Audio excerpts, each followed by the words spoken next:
Test জয়ের ঘটনা বাংলাদেশ ক্রিকেটে কিছুটা কমই বলা চলে।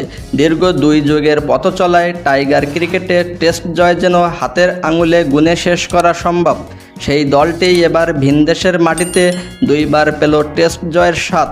যে পাকিস্তানকে আগে কখনোই টেস্টে হারানো সম্ভব হয়নি, তাদের এই নাজমুল হোসেন শান্তরা 2-0 ব্যবধানে হারিয়ে করেছে সিরিজ জয়। দারুণ এই জয়ের পর নতুন সুখবরও যুক্ত হয়েছে বাংলাদেশ দলের জন্য। চলমান টেস্ট চ্যাম্পিয়নশিপের পয়েন্ট তালিকায় 4র্থ স্থানে উঠে এসেছে টাইগারদের নাম। টেস্ট চ্যাম্পিয়নশিপের টালিতে ভারত, অস্ট্রেলিয়া এবং নিউজিল্যান্ডের পরেই আছে বাংলাদেশের পতাকা।